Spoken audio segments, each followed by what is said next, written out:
मैं बहुत जन रैंडमली मैसेज भी कर देता तो आरोही ने कि भाई I have become a fan of you you know. जब मैंने शुरू किया I was a pathetic performer and creative people when they stay at home jobless their mind really becomes their enemies. पैसे, काम, ये सब चीजें मैटर नहीं करेगी अगर आपके पास हेल्थ नहीं है।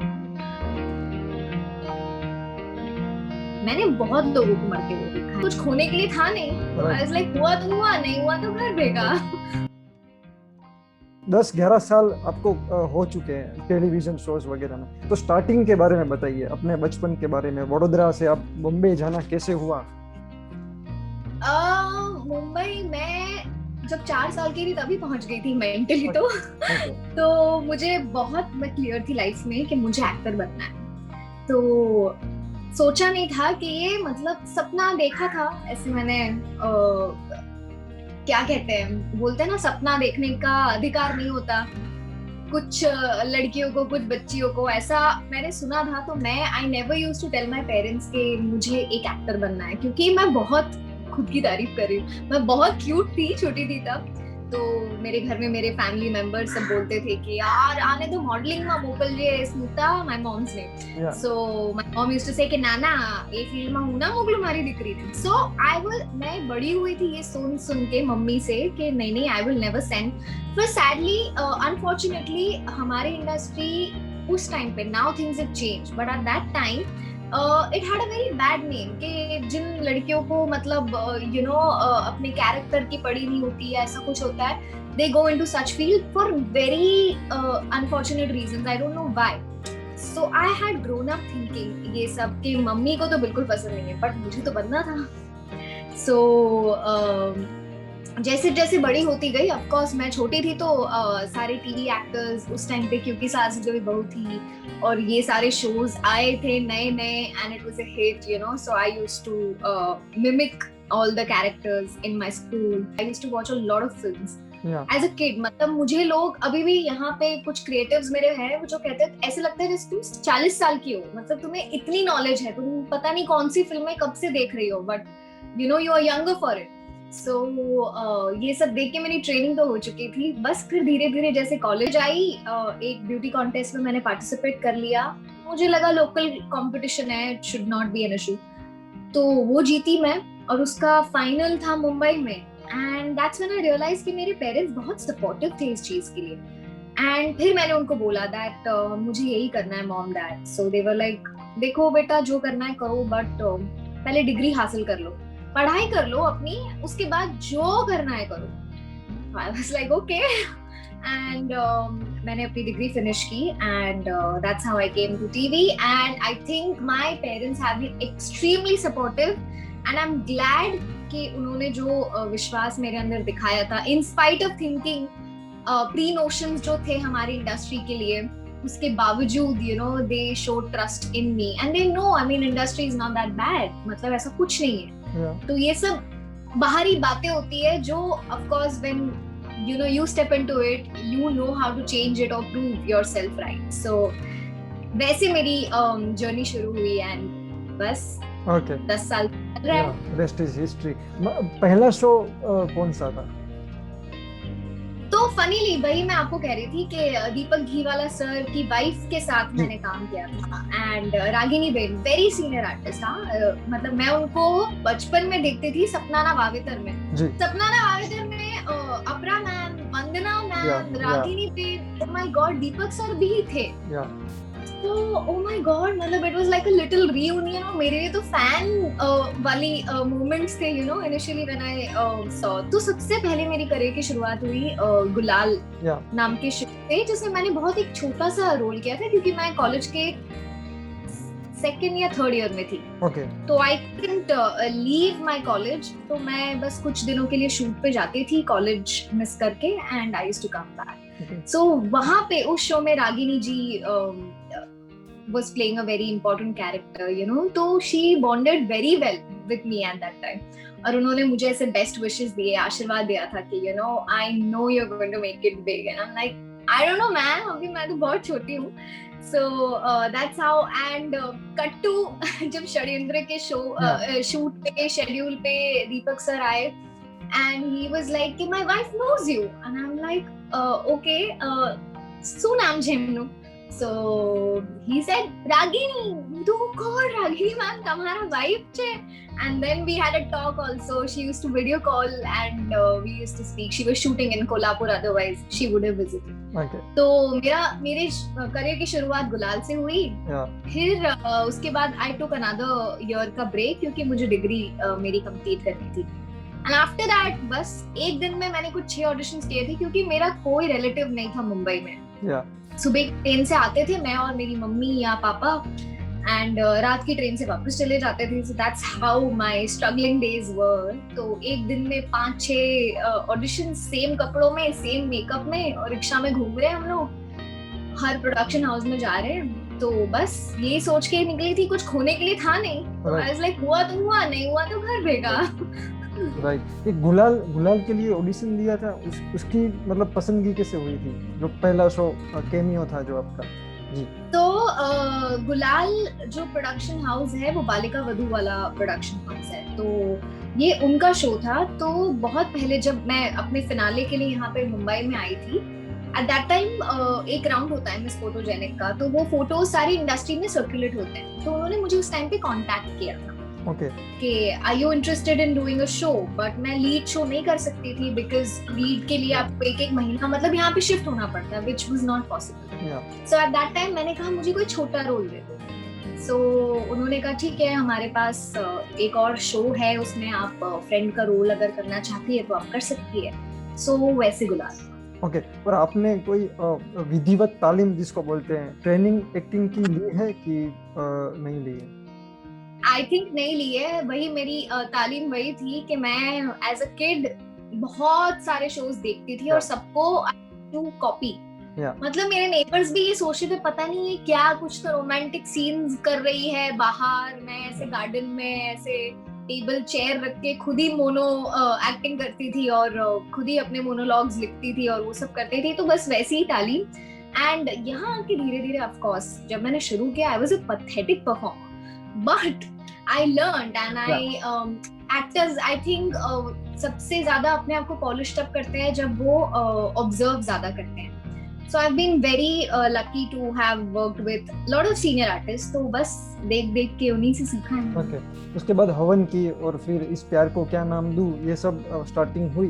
तो जब ये फुल फ्लेज रोल किए तब आपने कहा कि तालीम नहीं ली है, हम फिल्मी थे आप, मगर तालीम नहीं ली है. तो कुछ कैसी वो प्रोसेस कैसी रही? मतलब आप करते करते सीखे होंगे, मतलब ऑफ कोर्स बहुत गलती. अगर अब मैं अपना पहला शो देखती हूँ तो मुझे लगता है कि oh my God I was so bad.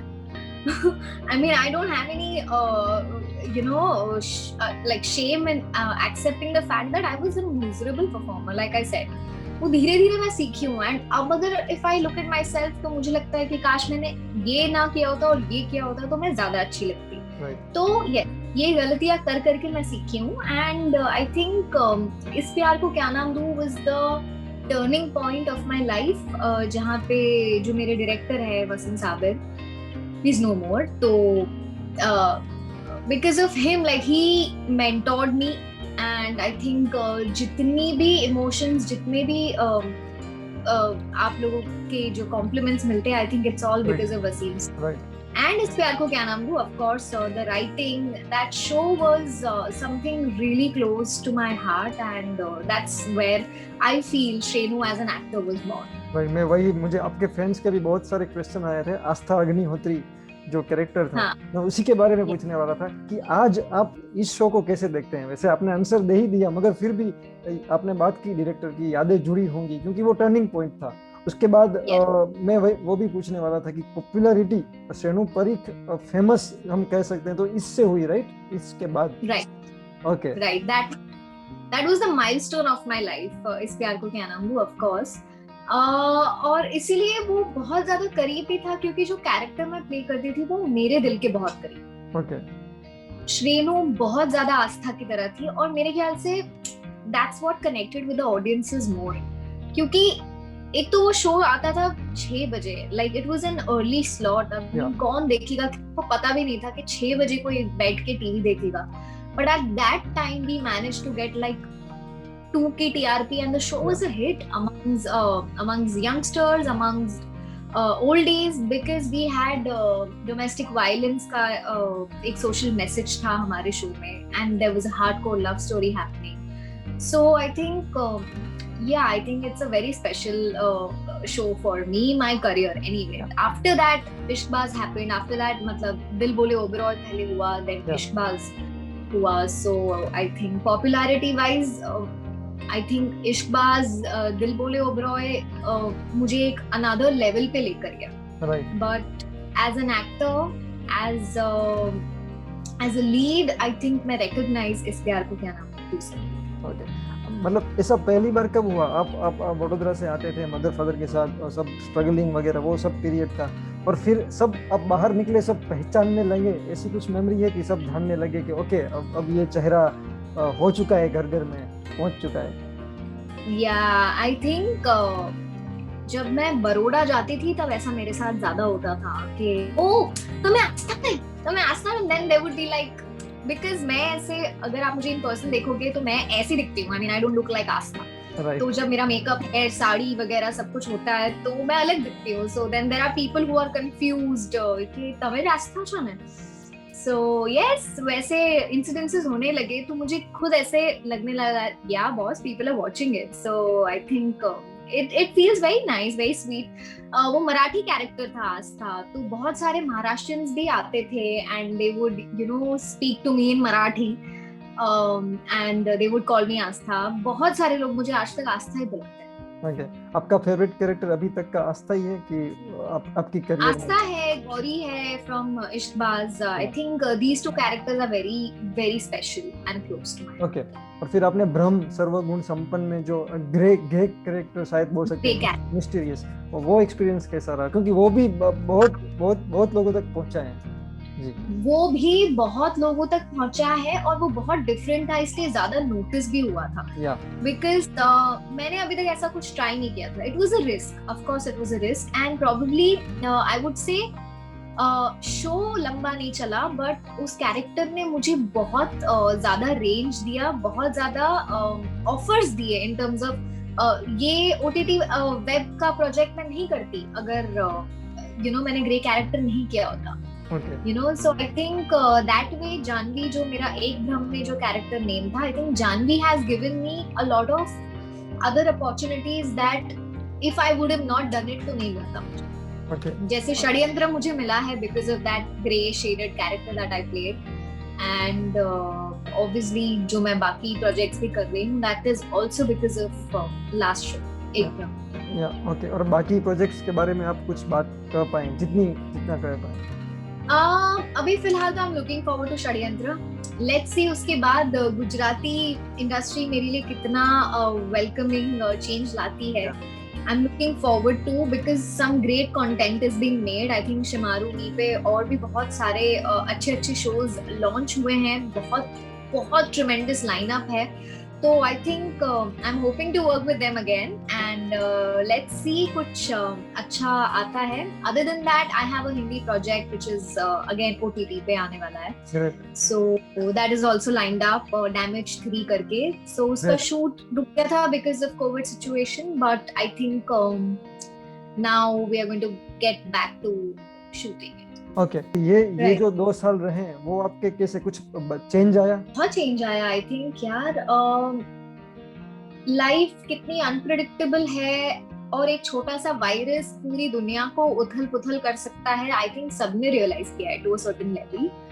और पहला lockdown was still okay, but second lockdown has taken a lot out of you, because हमने बहुत ज्यादा लॉसेस देखे हैं.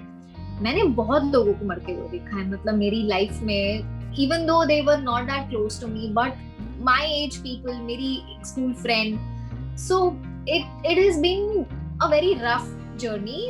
एंड प्लस मैं तो पिछले साल आई थिंक मैं सबसे पहले पॉजिटिव्स में से एक थी बड़ौदा में, So मेरा भी सिचुएशन कुछ वियर्ड सा था उस टाइम पे. It was a very bad path to recovery, because मैं कुछ एक हफ्ता 10 दिन हॉस्पिटल में थी, and after that it took me like 2-3 months to recover completely.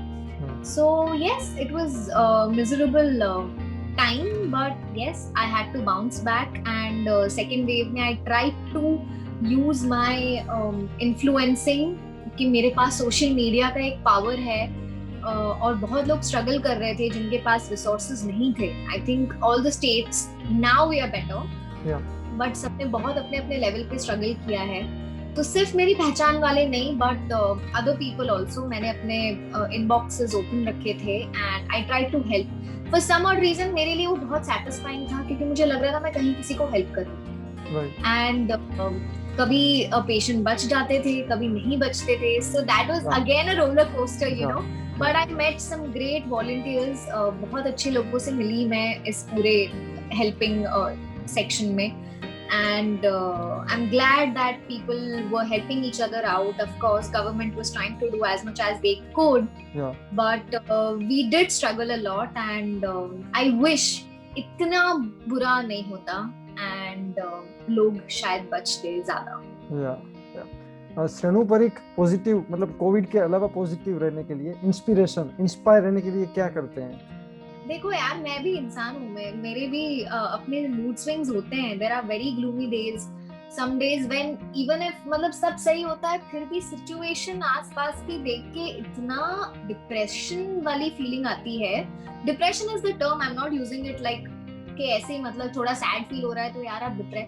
Mental health सबकी was on like the table eight that time. यार I mean, आप घर में हो, you have not been jobless for the longest time. I think creative field के लोग सबसे ज़्यादा घर पे रहे हैं. And creative people, when they stay at home jobless, their mind really becomes their enemy. So I think it was very difficult, to be honest, to stay positive during this thing. So that's why I used to, you know, help people. It used to make me feel happy that I'm doing something worthwhile. I'm doing something worth it. I'm trying to save a life. So that was the thing. And other than that, I used to make content. थोड़ा बहुत मेरा YouTube channel मैंने launch किया है and it's doing pretty well. So मैं videos बनाती थी and of course मैंने projects ये सारे sign किए थे, अटके हुए थे. So I knew that work will come. But after my COVID experience, मेरा सिर्फ positive रहने का एक ही motive ये था कि मैं बच गई हूँ. मतलब ये दूसरा जीवन है मेरा, you know. It was like that. तो मैं हमेशा थैंकफुल होती थी गॉड को कि ठीक है, बुरा वक्त है, वो निकल जाएगा, लेकिन आप जिंदा हो. लोगों के पास तो वो भी नहीं है. लोगों के पेरेंट्स मर गए हैं, भाई बहन माँ बाप मरे हैं यार, मतलब बच्चों के माँ बाप मरे हैं. मेरी दोस्त मरी है, माई एज पर्सन, मतलब you know. So I think I took that as a blessing and I kept going. आपके YouTube चैनल पे मैंने देखा मेडिटेशन भी आप करते हैं, तो मुझे उसके बारे में अगर आप, फिटनेस और मेडिटेशन जो आज तो बहुत इम्पोर्टेंट है ज़्यादा जी. यस आई थिंक उस चीज का रियलाइजेशन भी मुझे कोविड के बाद हुआ कि पैसे, काम, ये सब चीजें मैटर नहीं करेगी अगर आपके पास हेल्थ नहीं है. सो मैंने बहुत ज्यादा वेट पुट ऑन कर लिया था. नॉट दैट कि मुझे उसकी वजह से काम नहीं मिल रहा था, बट मुझे खुद अनहेल्दी फील हो रहा था. मैं थक जाती थी and it's obviously side effects of Covid. तो that's when I started off with pranayam. मेरी जो आपने YouTube चैनल पे देखा है वो प्राणायाम की वीडियोस हैं, बिकॉज कोविड आपको सबसे ज्यादा लंग्स पे अफेक्ट करता है एंड पीपल डाई बिकॉज आपका लंग्स के इन्फेक्शन में आपकी लंग्स की कैपेसिटी कम हो जाती है, निमोनिया हो जाता है, and that's how there is a system failure. So pranayama से आपके लंग्स की कैपेसिटी, ऑक्सीजन इनहेल करने की कैपेसिटी बढ़ती है. And after Covid I started doing pranayama, yoga. धीरे धीरे शुरू किया क्योंकि मैं बहुत थक जाती थी. And now I think I do like a full time workout. कुछ नहीं, एटलीस्ट आप वॉक करो और प्राणायाम करो. I feel that is very important. और अगर आप योगा कर सकते हो, I think that is the best thing right now, because it keeps your body and mind both. Right. आपने बात की सिनेमा प्रेमी हैं आप, तो ये सिनेमा साहित्य है, तो मुझे आपकी ऑल टाइम फेवरेट या फिर अभी याद आए ऐसी कुछ 5 फिल्में की बात करें, सजेस्ट करें प्लीज. ओह गॉड, बहुत सारी है यार, बट मेरी ऑल टाइम फेवरेट ना जाने भी दो यारो है. मुझे बहुत अच्छी लगती है. And mostly they're all comedy films because I used to love comedy. Okay. मुझे जाने भी दो यारो बहुत अच्छी लगती है, मुझे अंदाज अपना अपना बहुत अच्छी लगती है। देन अगर मुझे अभी की कोई फिल्म पूछे तो यार बहुत सारी फिल्में हैं यार, तो बहुत गलत सवाल पूछ लिया। मुझे अभी लास्ट खैर जी, अभी लास्ट में आपने अंदाज कुछ वेब सीरीज देखी हो, फिल्म देखी, उसमें कुछ अलग मैंने से? फैमिली मैन देखी, या फैमिली मैन देखी। ग्रेट। तो यस, सी दीज डेज आप इतना अपने आप को मतलब घर पे बैठ बैठ के you watch so much that you know you जब आपको आपकी फेवरेट लिस्ट पूछते हैं वो भी आप ब्लैंक हो जाते हो। Right. So yes, I watch family man. I think it was a fantastic web series and I loved it. I thoroughly enjoyed it. मुझे बहुत अच्छी लगी and yes, I think it was a good show. અને Gujarati films? Gujarati ફિલ્મ્સમાં મને લવની ભવાઈ બહુ ગમી હતી and મેં બહુ જ આમ રેન્ડમલી મેસેજ બી કરી દીધો હતો મલ્હારને. મલ્હાર તો નોઝ મી પણ આરોહીને કે ભાઈ I have become a fan of you, you know, because it was such a nice very sweet film. And otherwise if you ask I can't like forget to mention Scam. मतलब of course Prateek थी મને યાદ આવ્યું, right? Yeah. So Scam was fantastic. તો મને બહુ મજા આવી આમ જોઈને. And then અત્યારે શમારો મી પર વંદના મેમની અને મલ્હારની સ્વાગતમ આવી છે, right? So I'm really looking forward to watching it. મને ટાઈમ નથી મળ્યો પણ we have to watch it. મને વંદના મેમે સ્ટોરી કીધી છે, so I'm very excited. Plus એ બરોડામાં શૂટ થયું છે એટલે it has a different connection to me, so I'm looking forward to watch it on show. Okay.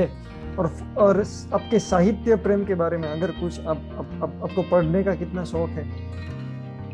Honestly मुझे पढ़ने से ज्यादा ना ऐसे विविड चीजें देखने का, मतलब हमेशा अगर जब मैं पढ़ाई भी करती थी ना तो मैं हमेशा अपने दोस्तों को बोलती थी आप बोलते रहो मैं सुनती रहूंगी, तो मैं सुनती हूँ। और वैसे so that is something I really want to explore. So yes, મને વાંચવાનો એટલો શોખ નથી બટ ઓફકોર્સ someday જેવું મારે થિયેટર કરવાનું બહુ જ મન છે તો ક્યારેક થિયેટર પણ કરીશ અને ક્યારેક હું વાંચવાનું પણ ચાલુ કરીશ. ओके। एंड फाइनली आपके गुजरात में बहुत सारे फैंस हैं जो आपको टीवी पे देखते हैं और वेब सीरीज में अब आपको देखेंगे, षड्यंत्र में देखेंगे, उनको क्या आप फाइनली कहना चाहेंगे? मैं यही कहना चाहूंगी मेरे फैंस को कि आप लोगों ने बहुत पेशेंटली मेरा इंतजार किया है, but I was just trying कि मैं हर बार जैसे कुछ अलग किरदार निभाऊं, कुछ इंटरेस्टिंग लेकर आऊं, उसके लिए मैं वेट कर रही थी और सभी का बहुत बुरा वक्त गया है. So I think I took my time. So thank you so much मेरा इंतजार करने के लिए. एंड षड्यंत्र आ रहा है, सबटाइटल्स हैं, सो मेरे बहुत सारे पूरा एक क्लास है फैंस का जो गुजराती नहीं समझते. सो मेरा first question to Shemaroo team was that only, भाई नीचे सबटाइटल्स हंसे ने, राइट। अदरवाइज हमारा फैंस ने खबर नहीं पड़े. So my fans who don't know Gujarati, वो लोग नीचे subtitles की help से देख सकते हैं. And I think the message is so powerful, the show is so powerful कि convey हो ही जाएगा आप लोगों को and you will love षड्यंत्र. I have an amazing lineup of Damage 3 also coming. So yes, keep loving me. मैं कोशिश कर रही हूँ कि मैं आपको entertain करती रहूँ जैसे मैंने आज की. Okay, thank you so much, ma'am. Thank you. Bye bye.